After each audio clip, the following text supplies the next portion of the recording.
श्रेष्ठ भारत देख रहे हैं आप। मैं हूं आपके साथ हर्ष भारद्वाज। 4 राज्यों में आए चुनावी नतीजों में से 3 राज्यों में कांग्रेस बुरी तरह हार गई, जिसने कांग्रेस और राहुल गांधी पर कई बड़े सवाल खड़े कर दिए। सवाल तो यहां तक पूछा जा रहा है कि राहुल गांधी क्या अब कांग्रेस के लिए मुसीबत बन गए हैं, क्योंकि इतिहास गवाह है जिन चुनावों में कांग्रेस ने राहुल गांधी को आगे किया, उन चुनावों में कांग्रेस का सूपड़ा साफ हो गया। ऐसे में सवाल ये कि आगे आने वाले समय में कांग्रेस और राहुल गांधी का भविष्य क्या होगा। इसी पर देखिए हमारी ये खास रिपोर्ट।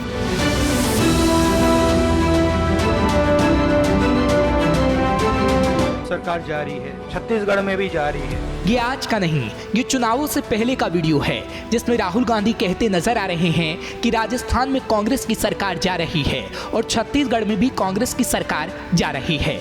लेकिन उन्हें बाद में एहसास होता है कि दोनों में कांग्रेस की ही सरकार है।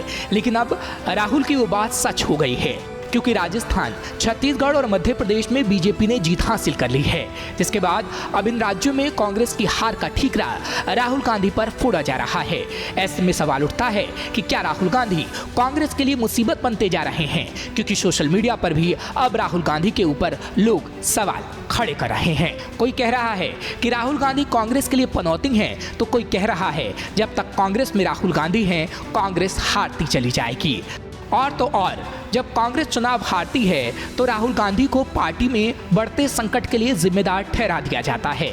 जब भी कोई कांग्रेस छोड़ता है या पार्टी किसी चुनाव में हारती है तो राहुल गांधी दोषी होते हैं। इसलिए सीधा सवाल है कि क्या वाकई अब धीरे धीरे राहुल गांधी कांग्रेस के लिए बड़ी मुसीबत बनते जा रहे हैं? ऐसा क्यों कहा जा रहा है और ऐसे सवाल क्यों उठाए जा रहे हैं, उसका जवाब भी हम आपको दे देते हैं। बात 2014 की है, जब मोदी सरकार आई तभी से राहुल गांधी के खिलाफ हवा बननी शुरू हो गई, जो राहुल के लिए घातक साबित हुई, क्योंकि 2014 में पीएम मोदी सहित कई नेताओं ने राहुल गांधी को पप्पू बता दिया था।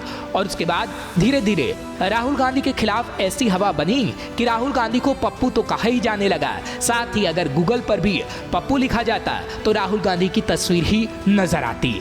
ऐसा भी नहीं था कि ये सिर्फ बीजेपी की वजह से ही हो रहा था, क्योंकि आपको 2007 की वो बातें याद होंगी जब ताल कटोरा स्टेडियम में कांग्रेस ने राहुल गांधी को अपने भविष्य के चेहरे के रूप में प्रदर्शित किया था और लोगों ने उम्मीद की थी कि 22 साल पहले 1985 में कांग्रेस की शताब्दी पर अपने पिता राजीव गांधी जैसा भाषण राहुल गांधी देंगे। लेकिन ऐसा हो ना सका और लोग निराश होकर घर लौट आए, क्योंकि राहुल गांधी ने कुछ देर का ही भाषण दिया और उसमें आम लोगों के लिए कुछ नहीं था।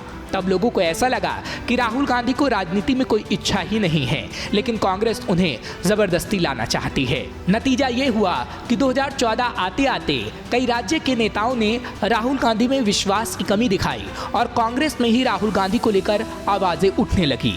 लेकिन फिर भी सभी को नकार कर राहुल गांधी को आगे कर दिया गया, जो कांग्रेस पर भारी भी पड़ा और 2014 में बीजेपी भारी बहुमत से सरकार बना गई।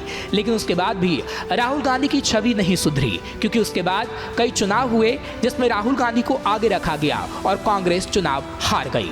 क्योंकि राहुल गांधी को 2013 में जब उपाध्यक्ष बनाया गया तब कई राज्यों में कांग्रेस को हार का सामना करना पड़ा था। 2013 में कांग्रेस को त्रिपुरा, नागालैंड, दिल्ली, राजस्थान, मध्य प्रदेश, छत्तीसगढ़ जैसे राज्यों में करारी हार मिली। 2014 के लोकसभा चुनाव में कांग्रेस को जीत की उम्मीद थी, लेकिन वो महज 44 सीटों तक ही सिमट गई। 2016 में भी कांग्रेस के लिए कोई अच्छी खबर नहीं आई। इस साल उसके हाथ से असम जैसा बड़ा राज्य चला गया। केरल में भी उसकी गठबंधन सरकार हार गई, जबकि पश्चिम बंगाल में लेफ्ट के साथ चुनाव लड़ने के बावजूद उसका सूपड़ा साफ हो गया, जिसका जिम्मेदार भी राहुल गांधी को ही माना गया। लोगों को राहुल गांधी में ऐसा कुछ नजर नहीं आया जिससे लोगों का राहुल गांधी पर विश्वास बढ़ सके। आज भी उनके भाषण ठीक वैसे ही हैं जैसे पिछले विधानसभा चुनाव और लोकसभा चुनाव में थे। ना तो वो जनता के सामने कोई विजन पेश कर पा रहे हैं और ना ही कांग्रेस के ऊपर लगे गंभीर आरोपों का बचाव कर पा रहे हैं। ऐसे में राहुल गांधी कांग्रेस को उसके बुरे दौर से कैसे बाहर निकालेंगे, इस सवाल का जवाब पूरा देश तलाश रहा है। हालांकि अभी कांग्रेस की जिम्मेदारी मल्लिकार्जुन खड़गे पर है, लेकिन राहुल को कांग्रेस हमेशा आगे रखना चाहती है, इसलिए ये सवाल राहुल गांधी से ही पूछा जा रहा है। लेकिन सवाल ये भी कि क्या आगे आने वाले समय में भी राहुल गांधी को ही जिम्मेदार ठहराया जाएगा? क्या राहुल गांधी को कांग्रेस के लिए मुसीबत मान लिया जाएगा? क्योंकि इतिहास तो यही बता रहा है कि जब जब किसी चुनाव में कांग्रेस ने राहुल गांधी पर फोकस किया है, परिणाम हार ही रहा। तो आखिर अब कांग्रेस क्या करेगी? क्योंकि राहुल गांधी तो भारत जोड़ो यात्रा तक कर चुके हैं, लोगों के बीच बार बार दिखाई दे रहे हैं, लेकिन आखिर वो लोगों को पसंद क्यों नहीं आ रहे, ये सबसे बड़ा सवाल है। सवाल उठना भी लाजमी है, क्योंकि कांग्रेस को या तो राहुल गांधी की छवि को बेहतर करना होगा या फिर ऐसा कोई चेहरा लाना होगा जिस पर लोग भरोसा कर सके। नहीं तो आगे आने वाले समय में कांग्रेस के अस्तित्व पर संकट गहरा सकता है। कांग्रेस को ऐसी रणनीति भी बनानी होगी ताकि वो जमीन पर उतरकर काम कर सके और सही सलाहकारों से सलाह ले सके। नहीं तो कांग्रेस का भविष्य अंधकार भरा हो सकता है, और अगर ऐसा हुआ तो देश की एक वक्त में सबसे बड़ी पार्टी कही जाने वाली कांग्रेस का नामो निशान तक नहीं रह जाएगा। फिलहाल ऐसी और खबरों के लिए आप देखते रहिए श्रेष्ठ भारत। श्रेष्ठ भारत पर खबरों से जुड़े रहने के लिए चैनल को सब्सक्राइब करें, बेल आइकन दबाएं और देखते रहें श्रेष्ठ भारत।